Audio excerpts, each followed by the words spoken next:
ఏంటంట? రోషం కలిగి ఉండండి. బైబిల్లో ఒక ఆయన అన్నాడు, ఎటువంటి రోషం?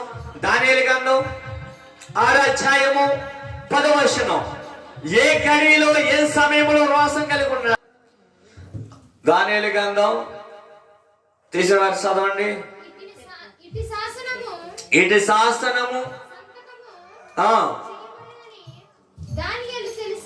దానియేలు తెలుసుకుని తన ఇంటికి వెళ్ళి యథాప్రకారముగా అనుదినము 3 మోకాలు వాని తన ఇంటిపై గది కిటికీలు యెరూషలేము తట్టుకు తెరవబడి ఉండగా తన దేవునికి ప్రార్థన చేస్తూ ఆయన స్తుతిస్తూ ఉండురు. హల్లెలూయా. చూడండి, దానియేలుకు ఒక అలవాటు ఉంది. ఏ అలవాటు? దేవుని స్తుతించే అలవాటు. కానీ దానియేలుకి చెడ్డ అలవాటు కాదు. ఏ అలవాటు? నేను దేవుని స్తుతించాలి యథాప్రకారంగా అంటాను, యథావిధంగా. ఈ దానియేలు చూసి మనం నేర్చుకోవాలి. దానియేలు అంట యథాప్రకారం ఒక శాస్త్రం ఉంది అక్కడ. ఇదిగో ఏ దేవుడికి మీరు మొక్కకూడదు, ఏ దేవుడికి మీరు ప్రార్థన చేయకూడదు అని ఒక శాస్త్రం ఉంది. కానీ శాస్త్రాన్ని పక్కన పెట్టాడు. అతను చేసేది ఏంటంటే యథాప్రకారము ప్రార్థన చేసి ఒక అనుభవం. మోకరించాడు, యెరూషలేము కట్టు కిటికీ తలుపులు తీశాడు, మోకరించి ప్రార్థన చేస్తూ ఉన్నాడు. ప్రార్థన చేస్తుంటే ఆ రాజు ఉన్న సైన్య సమావేశం దగ్గరికి వెళ్ళి చెప్పేశారు, అయ్యా ఇదిగో దానియేలు నీ మాట తొలకరించాడు, నీ మాట వినటం లేదు, ఇదిగో అతను దేవుణ్ణి ఆరాధిస్తున్నాడు, ప్రార్థన చేస్తున్నాడు అన్నప్పుడు దానియేలుని తీసుకొచ్చి ఏసీ గదిలో పెట్టారమ్మా. ఏ గదిలో పెట్టారు? మిమ్మల్ని ఒక్కళ్ళని గదిలో పెట్టి తాళం వేసేసి లైట్లు కట్టి అతను ఉంటారా? రాత్రి ముందు తలుపేసి లోపు గుండాకి చచ్చిపోతారు. అంత భయం మనకి. పిల్లు వస్తే భయం, కుక్క వస్తే భయం, బల్లు వస్తే భయం అని బతుకలికి.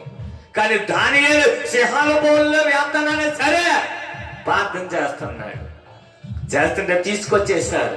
తీసుకొచ్చి దానియేలు వేసినప్పుడు అంట, దానియేలు నేను అనుకోవటానికి గంధం చదువుతున్నప్పుడు దానియేలు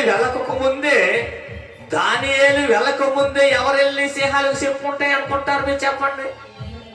దేవుడు దేవదూతల సైన్యం వెళ్ళి ఈ రాత్రికి నా దాసుడు వస్తున్నాడు, మీరు ఆదిత్యవండి, దిండులుగాను పరుపుగా ఉండండి. కానీ జూ పార్కుల్లో చూడండి, ఆ సింహాల దగ్గరికి వెళ్ళాకంటే అందులోంచి పట్టేతనే చేతులు కదా. మరి మన బైబిల్ చూస్తే ఏమనిపిస్తుంది? ఈ దానియేలుకు ఒక పౌరాశం ఎటువంటిదంటే, దానియేలు అనుకుని ఉంటాడు, రాజు కాదు కదా, నేను నా దేవుని యథాప్రకారంగా ప్రార్థన మాను.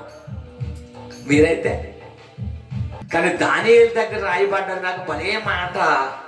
దానియేలు కోసం ఒక మాట అంటాడు అక్కడ. చూడండి 23వ వచనం.